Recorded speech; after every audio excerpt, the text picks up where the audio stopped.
How do FMCG businesses actually make money? In fact, what are the factors that help you to track how successful an FMCG business is? If a product sells 1,000 units or let's say 100,000 units this month, is that a success factor? Does that make it successful? Most people would say yes. But in FMCG, sales volume alone does not tell you whether a business is winning or losing.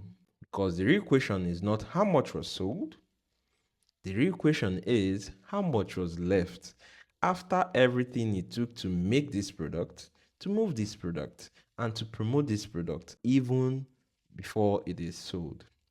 Today, I want to show you how FMCG business actually make their money and how to track profitability.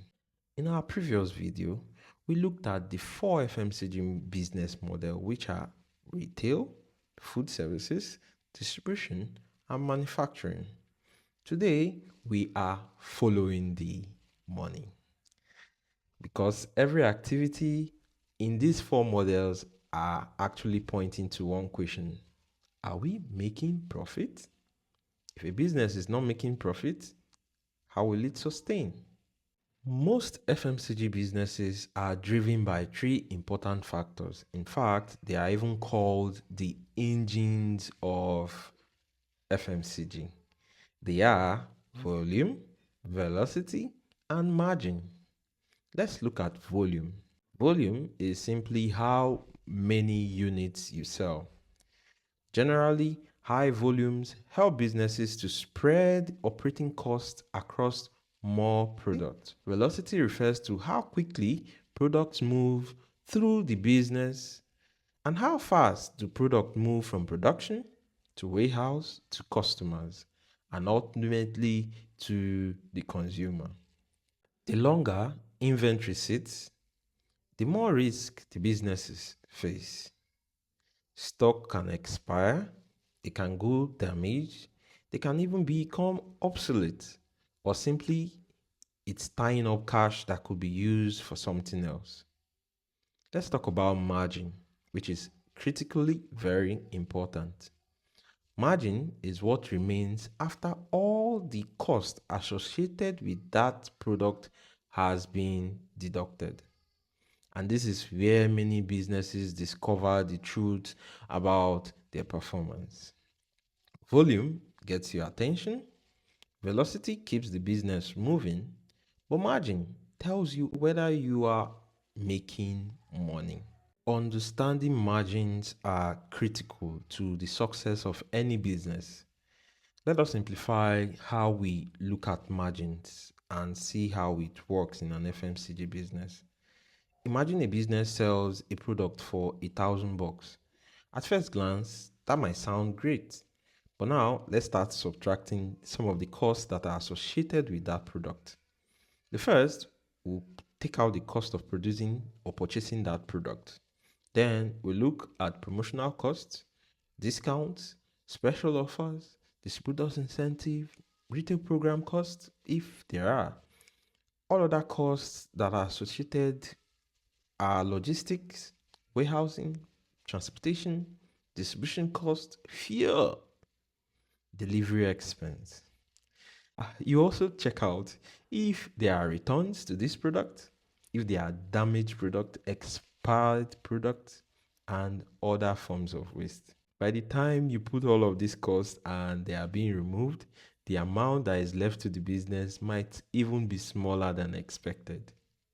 The final amount is what keeps you floating as an FMCG business owner or keeps your performance running.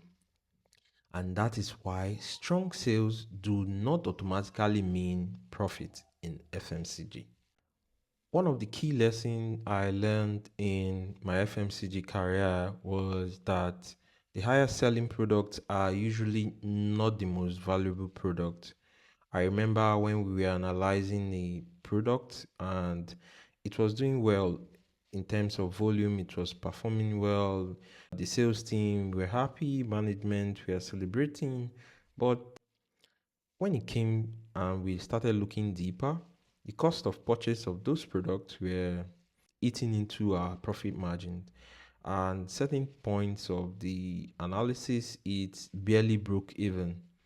And the cost of also purchasing those products and the distribution costs were quite high. So it ate into our profit margin. So you can see uh, that analysis changed the conversation of that product. The business adjusted a lot of things. They adjusted strategy in terms of pricing. They also adjusted how they see the promotions attached to that product and try to manage their profit margins better.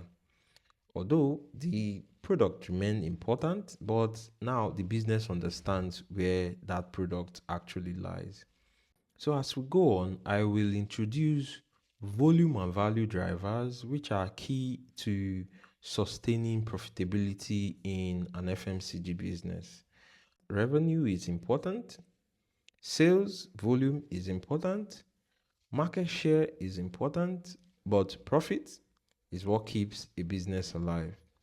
The best FMCG analysts do not stop at how much was sold. They actually go further and ask whether the business actually made money from what was sold. Tomorrow, we are going to talk about the people behind the data. We're going to look at who owns the data in an FMCG business, who uses it, who depends on it, and where do analysts fit into the picture. If you found this useful, please share and see you in the next one. Thank you very much for watching.